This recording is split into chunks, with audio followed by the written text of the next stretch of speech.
Teacher, author, broadcaster, and director of the Academy of Ideas, Claire Fox is sat with me in the corner of the bar located in the back of the House of St. Barnabas, just off of Soho Square. Claire, tell me a little bit about this place and what it means to you as your corner table of choice.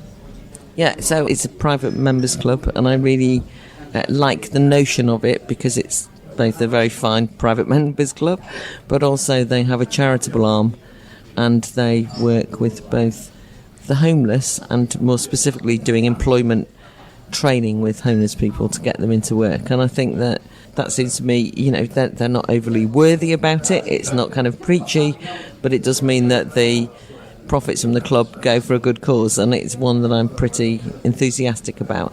What I really like about it is it's an old religious property. I think it was an almshouse at one point, but it's kind of got a chapel that's still a working chapel. Actually, we've organised, as the Academy of Ideas, we've organised events there. We've organised debates in that chapel. It's very beautiful. So I just think, check it out, and they probably do have public events, but maybe see if you want to join. By the time this goes out, the PM, Theresa May, will have put her Brexit deal to a second parliamentary vote, which I'm confident the listeners by now acknowledge as having not succeeded after an initial defeat back in January, and with very little about it changed. But whether or not Article 50 is triggered on the 29th of March as planned or is extended, this really is, as per the title of this episode, Brexit at the 11th hour. So my aim here isn't to go over in detail the past 3 years with you, but instead to ask you, as somebody who voted to leave the EU, but who has also made it their life's work to reinvigorate the public square, what you've made of the journey, and whether you think Brexit has done more good than harm to political debate in this country, or whether it's the other way around. So there's lots of things to untangle, isn't there? I think that overall that Brexit has done a huge amount of good because it's reignited people's agency. I think that people felt politics was done to them prior to the Leave vote, and I think that people got a sense that their vote mattered and they acted accordingly. There's a kind of sense in which there's a genie out of the bottle, and as a consequence in some ways of the vote not being acted in good faith, I think more, the way that things have panned out, ironically, it's made people very attentive to what's going on in politics. So you've got more and more people following what's going on in politics, and in some ways you could say it's actually carried on being a very positive thing, because people now are frustrated by what's happening in Parliament, but on the other hand following it in great detail. You can now, and in fact I was talking to somebody today about this who works professionally in polling, you can now kind of phone up any number of people and have conversations with them about sovereignty, about what they think about different indicative votes, about select committees, about voting systems, constitutional discussions, which you'd have thought, a couple of years, if you said everyone's got very animated about the British Constitution, everybody would laugh at you, right? And yet somehow that's come to the fore. Yeah, I remember you mentioned the moment a light came on for you about this in a budget hair salon near your home in Wood Green, which, incidentally, I think I might have frequented once or twice myself when I lived in Turnpike Lane, where the stylists actually told you that the referendum result meant they were discussing politics around the clock, where before they'd barely been aware of what was happening. Yeah, I mean, I think that one of my frustrations, even today, is how those who are engaged in the kind of official political world don't seem to realise how animated the debates were in the build-up to the referendum, and actually more subsequently, in terms of, going to the pub, standing at the school gates, everyone was talking about it. And actually, when I tell people this, they seem quite bemused and like, what do you mean people in the hairdressers are talking about it, or people in your mum's care home are having discussions about tariff controls? Don't be ridiculous. And I think that's what people missed, was that actually it really did animate people, and they were worried about, oh God, we've got this once in a lifetime decision to make, we better find out about it. And that's all true, but there's a danger. I don't want to kind of overdo that kind of past or make it over romanticise it. So we've ordered the fish finger wrap with a side of chips. We've got some olives here and some almonds on the table as well. I've got a beer, you've got a G&T. In terms of the menu here, how do you rate it? And explain your choice from the menu. So I really find kind of formal dinners quite tricky, so I quite like the idea that you can have a substantial bar bite here. And I was bemused when I first saw the fish finger wrap, because I thought, I used to love fish fingers when I was little. And I knew it was kind of one of those pretentious, modern, trendy twists on an old recipe. Had it, and then I liked it. So I thought, all right, I'll have that again. But it is odd. You don't really need the wrap, and it's really just fish fingers and chips. But it does taste nice, so I'll give them that. And it's the fish is very nicely done. So, but I like it because you can eat with your fingers, and it's just a little bit more informal. So that makes me less anxious. I always feel more anxious when I'm at a formal dinner setting. It's hard not to appreciate criticism of those who voted leave, yet who consistently cannot specify what it is about the EU or what it does that they find so egregious.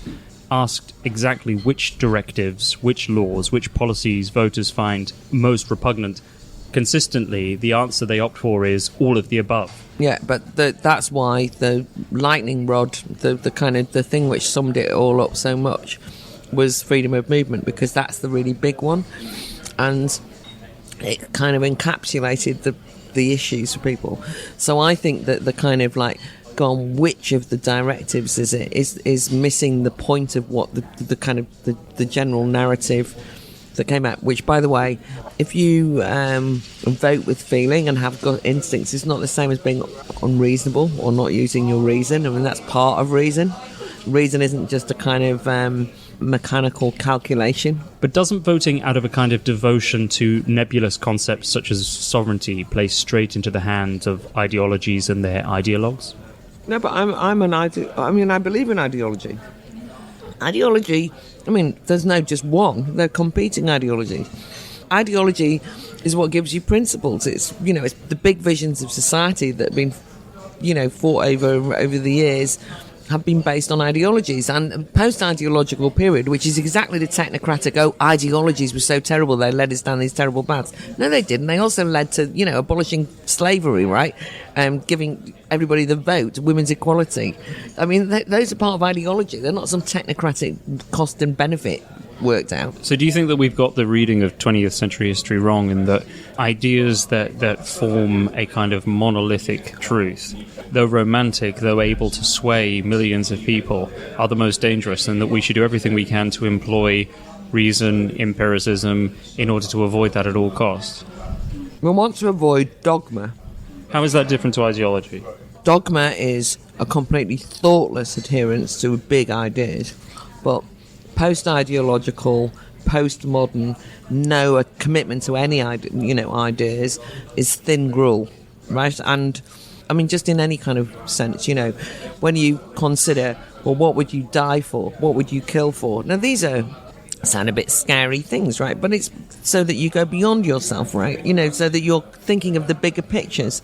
And if you've just got people who thoughtlessly sign up, I understand that if you sort of say, I am a member of the Communist Party like a robot and I don't think about it and I just follow the line, right? There's been a rejection of that, and the Stalinist horrors and all the rest of it were enough to put anyone off, and I understand that. But if you look at for example, the philosophical ideas that animated Marxism and fed the French Revolution and the anti-imperialist causes and the freedom movements, national liberation freedom movements, and the Russian Revolution, all these are kind of, where you end up discussing Hegel, where you start thinking about Kant. These are all the big thinkers of our time, right? And they were not sitting down just calculating things in pennies and pence, right? They were trying to work out the good life, what's the best way to live, how we live with each other, what equality is. I'm saying that's ideology, rather than the kind of demonization of ideology, which is to assume that if you have an ideological commitment to an idea, it means that you become a thoughtless, unreasonable, ultimately leads to the death camps. I'd like to ask you how you regard the historical role of the tabloids in this country of influencing the situation and of caricaturing the EU. Can you honestly argue that they acted in good faith? There's all sorts of caricatures on both sides, but you can easily just say, what do you think about the way that the liberal, I know that that's in inverted commas, by the way, but the kind of Guardian, the Independent, why is their description of the EU all benign and wonderful and cosy and anti-racist, and when in fact the EU's ring of steel around itself, its own borders, has potentially led to the drowning of millions of people coming from Syria. I don't doubt that on occasion the press has not given us a sophisticated rendition of either side in the midst of all this. That's true. It's also true there's some very fine journalists on both sides and in tabloids who've also really brought open and allowed the discussion to happen. But even now it's driving me mad that, Macron in France and the treatment of the Gilets jaunes, which is brutalising, utterly. And The Guardian only just caught up last week. This is like one of the big... This is happening in France, for God's sake. Utter brutality, real attacks on civil liberties, real authoritarian trends. That's an important thing to discuss. And you can see that they're nervous to do it because Macron's Mr. Big EU, right? Mr. European, the kind of liberal dream. And so we've obviously got to be cautious of any media biases, as it were. Yeah, fair enough. But one thing I would suggest is that, and I genuinely mean this, like I was genuinely shocked in the build-up to the referendum at how little people knew about the EU. But I'm talking about the people who were going to vote Remain, who were basically virtue signalling. You can say, well, there's all these other people who were kind of told all these stupid stories by tabloid. I mean, there wasn't that many, but all these tabloid stories, they were all corrupted. And then you kind of go to universities and that, people haven't got a clue about the history of the EU. But they would say things like, yeah, but, we'll never be able to travel again. And you say, don't be ridiculous. I mean, there was as much fake news. I mean, it wasn't exactly... And so, actually, the official campaigns on both sides and the build-up to them, the level of political discussion about Europe in the build-up to the referendum, but even a few years before, on all sides, there has not been a positive case made for the EU. And also, the anti-EU case was often caricatured nonsense. I agree. When you look at the recent cross-party split in the form of the independent group, or TIG as we'll call it, what we're seeing is a group of MPs coming forward in whom many frustrated voters who hold various positions on the Brexit issue have found an affinity. Do you see the formation of TIG as adding to a growing body of evidence that referenda, rather than empowering the electorate to impress its will on a government, actually opens up the playing field to dissent and opportunism? So I don't think there's anything about a referendum per se that would have done that. I mean, there's been two very big referenda in Ireland recently, and people have been, marginally, one group won, one group lost, and, the people who lost were very miserable about it, but it resolved to big questions around abortion rights and around gay marriage. And similarly, although these kind of black and white issues like gay marriage in Australia, it can mean that there's quite a lot of quite heated debate and argument. It doesn't necessarily have to lead to the breakup of mainstream political parties. And I think the problem that we've had with this particular referendum is that the two mainstream parties refused to accept the referendum result in a way that they didn't embrace it.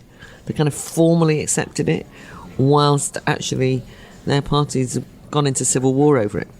This seems like a good moment at which to look at something that I'm hoping your Irish Catholic background and handle on some of the biggest moral questions we face will prove useful. This is whether secular societies have lost a sense in which a person's actions should be judged in relation to the possibility of their redemption. Especially since the financial crisis, there has been a collapse of faith in systems designed to punish, so much so that the first response to an allegation now is to engineer the most unredeeming version of an accused person so that they are, at the very least, guilty of guilt. Do you agree that we need to reintroduce both a will and a way for people who have fallen foul in society to redeem themselves in the public's eye? Yeah, I mean, I think redemption is an incredibly important civilised value, and one that we are, as you've hinted at, in danger of throwing out. I think it expresses itself in a range of ways. I think the glibness with which people can imply there's no smoke without fire when people are accused of something, and that when not just career destroying but reputation destroying, soul destroying, terrible allegations are made at people, and people then assume that guilt is not only a kind of affront to the rule of law, but I think it's kind of more worrying that there's such a sort of appetite for assuming the worst in people. Why assume the worst? I mean, why not say, well, let's see what the truth is? Or the other thing is that some people do bad things, right? And so this is kind of real redemption, which is, how do you indicate that? And I think one of our biggest problems at the moment is just the way that people kind of label people. And I wrote in my book about a footballer who was found guilty of rape, and there was a debate about whether he should ever be allowed to play football again. My opponent disagreed, but also a lot of the sixth formers in the school that I was debating were basically saying that, you know, he's a rapist, he should never work again. I was really shocked that this was backed up by the teachers and by my opponent, because I said, well, you know, no, the idea is that you do your time and you kind of go, and I think we've forgotten that, because there are certain crimes, and at the moment, the certain things that are so moralised, and an issue like rape and sexual assault is so moralised that we just refuse to suggest that anyone can ever be capable of doing their time and then starting from a blank slate. And I think if you think about our prison reform system, that is terrible. You need to be able to say to people who come out of prison, right, this is it now, it's a chance to start again. But in view of the fact we can't forgive people who, make a mistake on Twitter, we're unlikely to be able to forgive people who break the law and end up inside with some heinous crimes. So, I'm into redemption. I think people can remake themselves. But what I also think is true is that that's not the same as saying that people shouldn't be punished or held to account. So one of the kind of contrasting stories is of the young woman Shamima Begum, who joined ISIS when she was 15, and now, as we know, tragically, sadly, her third baby's died in a Syrian camp. But I have no sympathy for Shamima Begum. So let me put it this way. I think that there's been a whole range of apologetics to try and take away her agency for the decisions that she made in terms of going to join a death cult, that knowing, by the way, as she has subsequently admitted, that she knew what they were standing for and things that they were doing, like beheadings at the very least, never mind the kind of burning alive and rape of Yazidi women and so on and so forth. And she, so I don't want to kind of like be told that I have to forgive her or that she didn't know what she was doing, because I think that's actually insulting to her. I think she needs to be held to account, and the redemption is after she's been held to account, and that would probably in that instance mean having some punishment, right? So I'm just saying that because the idea that one's whole political career could be destroyed by the slip of a tongue, it strikes me as that we're totally intolerant. And then on the other hand, I spend half of my time arguing with very similar people that Shamima Begum just made a mistake by going to Syria. It's perhaps worth noting that we're in a situation where people can argue with genuine empathy for someone like Shamima Begum, were she allowed to maintain her British citizenship, to not only stand trial and face punishment in the UK, but actually earn the public's forgiveness through rehabilitation. However, the same people with the same genuine empathy would likely not say the same about someone like Tommy Robinson, who has been sentenced and sent to prison in the UK, even if it were posed as the same question of whether redemption is a desirable ideal for society to strive for. Well, that's a really good example, actually, much better one than I've just given. I mean, I think that, by the way, Shamima Begum shouldn't have been stripped of her citizenship as much as anything, because I don't want any Home Secretary to have the right, or Foreign Secretary to have the right to go around taking people's citizenship away. I mean, that's a very dangerous precedent. And also, because I think it's an act of moral cowardice, because it's fairly obvious that it was a kind of way of saying, I don't want to deal with you, I don't want to deal with this awkward situation, which doesn't bode well for any of us. No. But I think your Tommy Robinson example is exactly right. There are some people that are deemed beyond the pale, and Tommy Robinson is a really interesting case. I mean, I watched, he did a documentary about Panorama making a documentary on him, and some of it was very compelling. Having said that, I find him completely unpalatable, right? So it's not as though, and a lot of his politics. And also, after this documentary was mad conspiratorial, everybody in the House of Commons is a paedophile, and it's the cover, and, he's like that kind of Tommy Robinson. But not everything Tommy Robinson says is wrong like that. I just think, for me, we are turning Tommy Robinson, by our intolerance of him and the idea that he's unredeemable, we are turning him into a much more glamorous free speech martyr than needs to be. I think he's a pretty mediocre kind of political guy, right? I don't think he's kind of got, I'm not frightened of him having a voice. And some of what he says, I think we should take seriously, not because he said it, but because he just says things which I think sometimes we're frightened to discuss. I mean, there's no doubt that his opportunistic playing on the grooming gangs, the sex grooming gangs in parts of the north of England, you can say he's opportunistically playing on it and it's Islamophobic and he hates Muslims. But on the other hand, we have to ask the question, why does it take Tommy Robinson to have made such a fuss? And the truth is, a lot of people did not want to talk about that for a long time. Let me just end then by asking how you would like to see the public square that we've ended up with trade more on the signal than the noise going forward. I'm really anxious that we do say, look, let's look at each other as fellow voters, as fellow citizens, differently from this, and try not to all sit around and hold hands, but to really understand that we've just been through a big historic moment, and now we've got a chance to kind of really talk to each other about what it is that we want from society. I find it very difficult myself, because you easily get into this thing. I get so much abuse from voting Brexit, I really do, and it drives me mad. People are far right and you're fascist apologist, and all this drives me mad. I mean, it really does. That you kind of can also become quite lash out and kind of like, Remainiacs and, metropolitan elite. And I know all these sorts of things are lazy caricatures. But actually, it is also the case that I know more and more people who voted Remain who really are fed up with the present contemporary political discussion and want to accept the vote.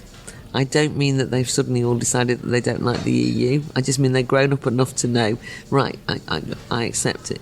So I want us to stop. I don't think this will happen, that we will stop being Brexiteer or Remainer. I think there's kind of still leave Remain kind of, thing to last probably for a generation. But I do actually think that we can move on for those people who are kind of Democrats who accept this, and the people who've tried to hold back democracy. And you were asking me earlier about this new independent group, and I think the biggest problem for them is, I really want to shake up for political parties. I don't want it to be Labour and Tory and Lib Dems are almost irrelevant. I want to see new political formations emerge. I just think that the independent group are the kind of least imaginative outcome, because they really are just a stop Brexit party, and they've got no kind of nothing else going for them, really. And they also want to go back to the kind of they say, we want to stop the Brexiteers who want to go back. Brexiteers don't want to go back, but it's also the case that they want to go back to the kind of Blair years. And it's kind of, can somebody have some future vision? So I really think the way we can overcome the toxic atmosphere of name calling is if you start to have a positive discussion about what you can do moving forward. I mean, any party that could capture and come out with some, right, let's plan this, let's do this, could unite people above that and beyond the Brexit Remain divide, but only if they honour that Brexit vote. Because when people feel that's been dishonoured, by the way, it won't ever be over. If they feel they've been betrayed, it won't ever be over. Whereas if you can say, no, we've done that, we've honoured it, then I think we can really unite people. Claire Fox, thank you very much. Thank you for listening. I enjoyed it, and I burbled on, so see what you can do at editing it.